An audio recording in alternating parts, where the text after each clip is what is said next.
नमस्कार मित्रांनो, कल्याण डोंबिवली आणि नवी मुंबई प्रवास हा सुसाट होणार असून कल्याण डोंबिवली आणि नवी मुंबई येथील 3 उड्डाणपूल 15 जानेवारीपासून सुरू होणार आहे. काय आहे अपडेट या विषयी संपूर्ण माहिती आज आपण बघणार आहोत. मित्रांनो, व्हिडिओमध्ये पुढे जाण्याआधी आपण जर आपल्या चॅनलवर नवीन असाल तर चॅनलला सबस्क्राइब करायला विसरू नका. या आपल्या चॅनलवर असेच अपडेट येत असतात तेव्हा चॅनलला नक्की सबस्क्राइब करा. आणि आपण आपल्या व्हॉट्सअप आणि टेलिग्रामला लवकर जॉईन व्हा. त्या ठिकाणी असे अपडेट आपण टाकत असतो, त्याची लिंक ही डिस्क्रिप्शन मध्ये दिलेली आहे. मित्रांनो, कल्याण लोकसभा मतदारसंघातील वाहतूक कोंडी सोडविण्यासाठी विविध विकासकामांची कामे प्रगतीपथावर असून या नव्या प्रकल्पांमुळे कल्याण डोंबिवली आणि आसपासच्या शहरातील वाहतूक कोंडी सुटणार आहे. नवी मुंबई आणि कल्याण येथील नागरिकांचा नवीन वर्षातील प्रवास अधिक सुखकर होणार असून वाहतुकीचे सर्व अडथळे दूर होणार आहेत. तर ऐरोली आणि कटई येथील बोगद्यांच्या पूर्णत्वानंतर नवी मुंबई आणि कल्याण डोंबिवली येथील 45 मिनिटांचे अंतर अवघ्या 5 ते 10 मिनिटांवर येणार असून हा प्रवास वेगवान होणार आहे.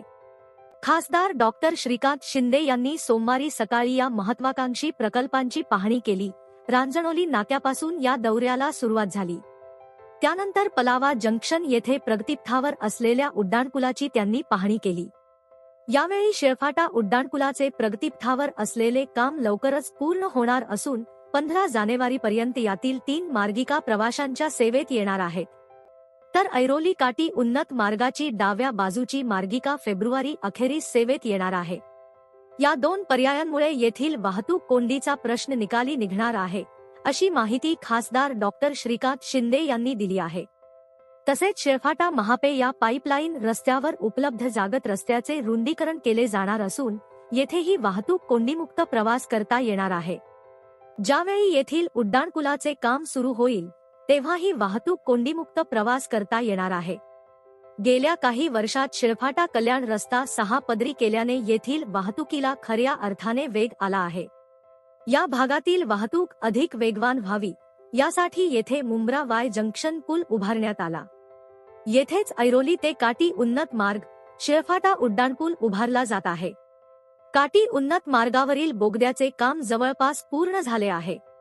त्यामुळे मुंब्रा येथून थेट ठाणे आणि बेलापूर रस्त्यावर जाणे शक्य होणार आहे. हा बोगदा पूर्ण झाल्यानंतर नवी मुंबई ते काटी हे 45 मिनिटांचे अंतर केवळ 5 ते 10 मिनिटांचे होणार आहे. ऐरोली काटी उन्नत रस्त्याची एकूण लांबी 12.3 किलोमीटर आहे. पहिल्या टप्प्यात ठाणे आणि बेलापूर ते राष्ट्रीय महामार्ग क्रमांक 4 पर्यंत एकूण 3.43 किलोमीटर लांबीचा असेल. या मार्गातील बोगदा 1.68 किलोमीटर लांब आहे. या रस्त्याच्या दोन्ही बाजूंना MIDCच्या 2 जलवाहिन्या बदलण्याचे काम सुरू आहे.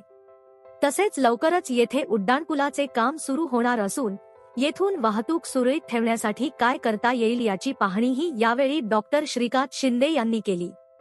या रस्त्याच्या दोन्ही बाजूला मोठ्या प्रमाणावर जागा उपलब्ध असून त्या जागेवर डांबरीकरण केल्यास अतिरिक्त रस्ता उपलब्ध होणार आहे. त्यामुळे येथे वाहतूक कोंडीशिवाय प्रवास करता येणार आहे. या रस्त्याच्या रुंदीकरणाचे काम तातडीने हाती घेण्याच्या सूचना यावेळी खासदार डॉक्टर श्रीकांत शिंदे यांनी संबंधित अधिकाऱ्यांना दिल्या. तसेच शेळफाटा ते कल्याण फाटा उड्डाणपुलाच्या कामाची पाहणी त्यांनी केली. सध्या याचे काम बहुतांशी पूर्ण झाले आहे. त्यामुळे या पुलाच्या 3 मार्गिका येत्या 15 जानेवारीला खुल्या होतील, अशी माहिती यावेळी डॉक्टर श्रीकांत शिंदे यांनी दिली. याचवेळी त्यांनी ऐरोली काटी उन्नत मार्गाच्या बोगद्याच्या कामाचा आढावा घेतला. डाव्या बोगद्याचे काम जवळपास पूर्ण झाले असून येथील विद्युतीकरणाचे काम तातडीने पूर्ण केले जाणार आहे. तर मित्रांनो, यावर तुमचे काय विचार आहेत ते आम्हाला कमेंट करून नक्की कळवा. आणि आपला आजचा व्हिडिओ आपल्याला इन्फॉर्मेटिव्ह वाटला असेल तर व्हिडिओला लाईक करा आणि चॅनलला नक्की सबस्क्राइब करा. आपण परत भेटू एका नवीन व्हिडिओमध्ये. धन्यवाद.